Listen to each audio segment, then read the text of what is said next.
সেনাবাহিনী এবং সেনাপ্রধানের বিরুদ্ধে আরেকটা ক্যাম্পেইন পরিচালনা শুরু করা হয়েছে, এটা বোঝার বা ভাবার যথেষ্ট কারণ আছে। যদিও সেনাপ্রধান এই ধরনের প্রচেষ্টার বিরুদ্ধে খুব চমৎকার একটা বক্তব্য দিয়েছেন, সেটাকে আমরা খুবই অ্যাপ্রিসিয়েট করি। আমরা এই ক্রান্তিকালীন সময়ে আমরা বিভিন্ন সময় জনাব ওয়াকারুজ্জামানকে দেখেছি, তিনি যথেষ্ট ধৈর্যের সাথে তার বাহিনীকে শান্ত করার চেষ্টা করছেন, তাদেরকে ম্যানেজ করার চেষ্টা করছেন। কারণ যে ধরনের আক্রমণ হচ্ছে এগুলো আসলে আমার ব্যক্তিগত বিবেচনায় সভ্যতা ভব্যতার সীমা ছাড়িয়ে গেছে এবং এর মধ্যে তীব্র প্রতারণামূলক বিষয়ও আছে। আমি দুজনকে নিয়ে একটু কথা বলতে চাই। এর মধ্যে জনাব হাসনাত আবদুল্লাহ টার্গেট করেছেন সেনাপ্রধানকে এবং অত্যন্ত বিভৎস একটা মিথ্যা জিনিস দেখিয়ে, মিথ্যা জিনিস দিয়ে তিনি এই চেষ্টাটা করেছেন। ভয়ঙ্কর একটা প্রতারণা এটা। আর জনাব নাসিরউদ্দিন পাটোয়ারি, তার একটা বক্তব্য সামনে এসছে যেখানে তিনি সেনাবাহিনী সম্পর্কে খুবই ডেরাগেটরি মন্তব্য করেছেন। আমরা আগে জনাব পাটোয়ারির বক্তব্যটা একটু যদি বলি, সেটা তিনি তাদের একটা সভায় সেনাবাহিনীর সমালোচনা করতে গেছেন এবং মূল সমালোচনার জায়গা ছিল যেটা আয়নাঘর তৈরি করা বা জনগণের ওপরে গুলি চালানো। এই সমালোচনাগুলো আসতে পারে, আমি এটাকে একেবারে খারিজ করে দিচ্ছি না, এটা সত্য।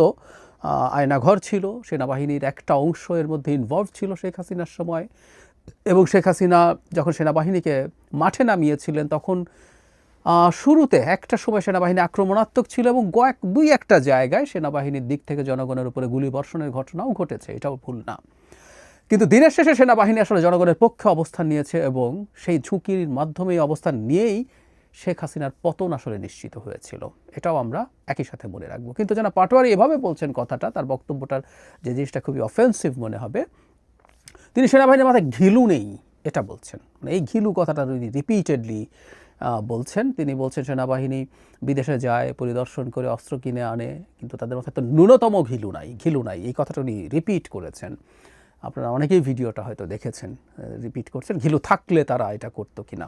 মানে তার বক্তব্য নিয়ে ওই যে শুরুতে বলেছি যে এই ধরনের একটা আলোচনা বা বক্তব্য তিনি আনতে পারেন, কিন্তু তিনি উস্কানি দিচ্ছেন, আক্রমণ করছেন, তাচ্ছিল্য করছেন, বিদ্রূপ করছেন, এগুলো খুব খারাপ জিনিস। একটা গণতান্ত্রিক সমাজে গণতান্ত্রিক সমালোচনা এবং গণতান্ত্রিকভাবে যে কাউকে যে কোনো বিষয়ে আমরা অভিযুক্ত করার চেষ্টা করতে পারি, কিন্তু সেটা যখন এই তাচ্ছিল্য বিদ্রূপ এই জায়গায় চলে যায়, এটা স্পষ্টত উস্কানি। জনাব নাসিরউদ্দিন পাটোয়ারি উস্কানি দিচ্ছেন বলেই আমি মনে করি।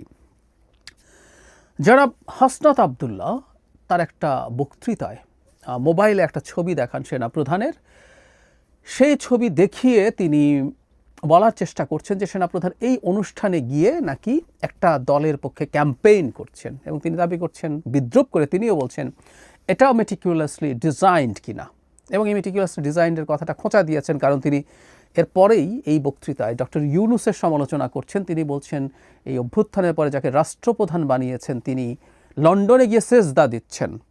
অবশ্য রাষ্ট্রপ্রধান কথাটা ঠিক না, হাসনাত আবদুল্লাহর এই ধরনের ভুল না করাই বেটার হতো, তিনি সরকার প্রধান, কিন্তু লন্ডনে গিয়ে সেজদা দিচ্ছেন। মানে এগেইন ডক্টর ইউনূস লন্ডনে গিয়ে তারেক রহমানের সাথে বৈঠক করেছেন, সেটা নিয়ে তাদের অসন্তোষ থাকতে পারে, অসন্তোষ আছেও, সেটা তারা আগে অফিসিয়ালি স্টেটমেন্ট দিয়েছে, কিন্তু সেজদা করেছেন ধরনের বক্তব্য দেয়া এটা অত্যন্ত ডেরাগেটরি এবং রেড লাইন ক্রস করার মতো ব্যাপার।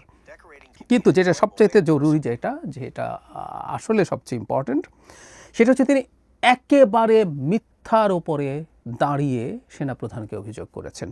যদিও সেনাপ্রধান খুবই সেন্সিবল বক্তব্য দিয়েছেন, সেনাপ্রধানকে নিয়ে উনি কী অভিযোগ করেছেন আমি সেই জায়গায় আসবো, কিভাবে করেছেন, কেন এটা মিথ্যার উপর প্রতিষ্ঠিত। যাই হোক, গতকাল অফিসার্স অ্যাড্রেস একটা অনুষ্ঠান হয়েছে, ওখানে সেনাপ্রধান অনেক কথাবার্তা বলেছেন, নির্বাচনে সহায়তা দিতে প্রস্তুতের কথা বলেছেন, তারা সেনাবাহিনী যাতে কোনো না কোনোভাবে অন্যায়ের সাথে জড়িত না হয় এবং একটা স্পেসিফিক কেস নিয়ে কথা বলেছেন।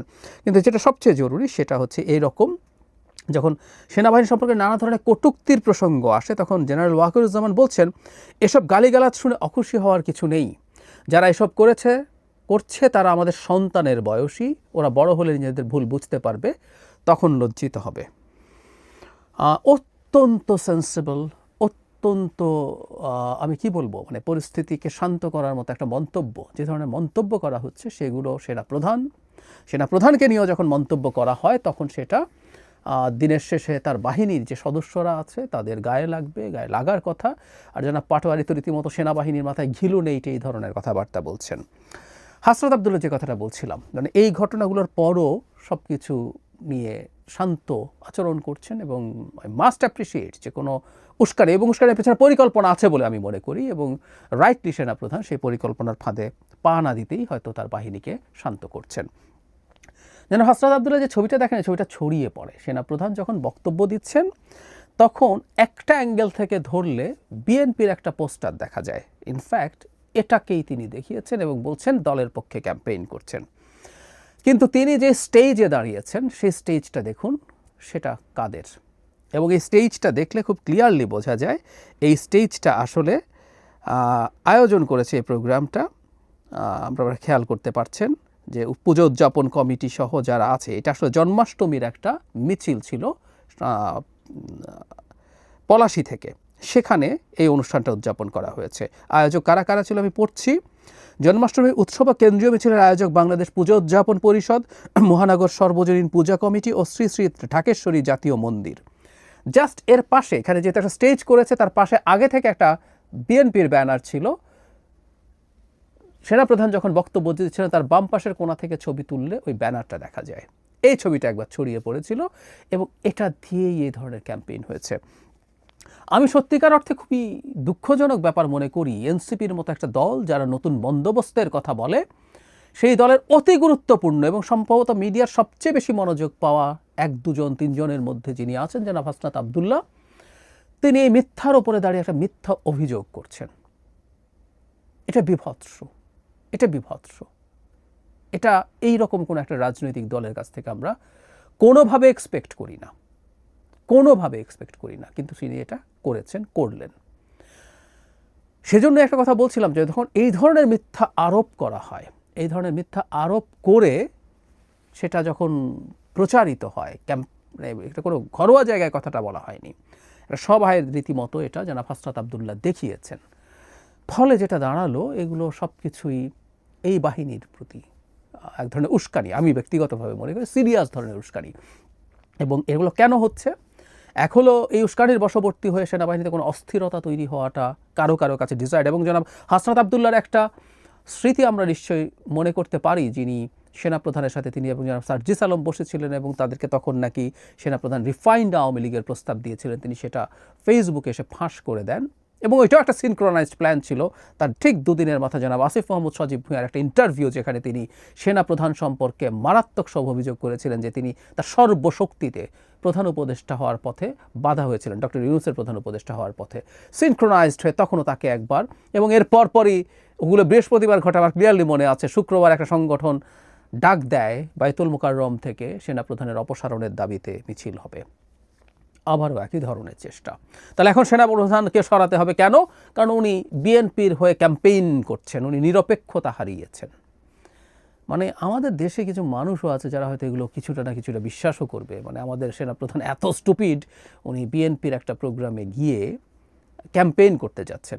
সেনাপ্রধান যে বিএনপির আয়োজিত ঘোষিত কোনো প্রোগ্রামে যেতে পারবেন না এটা না, বিএনপি বা অন্য যে কোনো কারো আয়োজিত প্রোগ্রামে হয়তো যেতেও পারেন, কিন্তু আমি বলছি যে কথাটা সেটা হচ্ছে যে প্রতারণামূলকভাবে এই কাজটা সামনে আনা হচ্ছে। এবং এই অভিযোগ, যারা হাসনাত আবদুল্লাহর অভিযোগ হচ্ছে এইরকম যে তিনি একটা দলের পক্ষে ক্যাম্পেইন করতে গেছেন, এগুলো সব কিছু আসলে সেই পুরনো জায়গা। আমি গতকালই বা পরশুই একটা ভিডিও করেছি যেখানে রাষ্ট্রপতির ছবি অপসারণ প্রসঙ্গে বলছিলাম, দিনের শেষে এটাই হলো মূল জায়গা। এবং এনসিপি যে ধরনের অবস্থান দেখানোর চেষ্টা করছে, এনসিপির অন্তত একটা অংশ আছে যারা এই নির্বাচনটাকে ভণ্ডুল করতে চায়, বানচাল করতে চায়।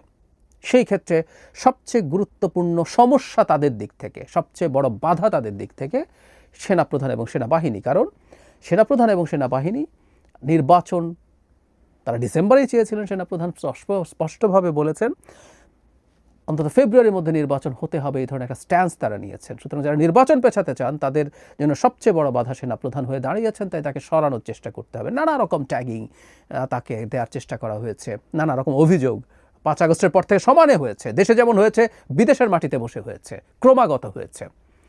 সো রাষ্ট্রপতির ওপরে যখন এই ঘটনা ঘটছে, সেনাপ্রধান সেনাবাহিনীকে উস্কানোর চেষ্টা করা হচ্ছে, তাতে এটা লজিকলি ধারণা করা যায় এই চেষ্টা আবারও হবে, সেনাপ্রধানকে সরিয়ে ফেলার আওয়াজ তোলা হতে পারে, অথবা সেনাবাহিনীর মধ্যে একটা গোলযোগ তৈরি করার চেষ্টা হতে পারে যাতে পরিস্থিতিকে ঘোলাটে করে তোলা যায়। পরিস্থিতি যদি ঘোলাটে হয়, সেই ঘোলাটে পানিতে মাছ শিকার অনেকেই করতে চাইবেন।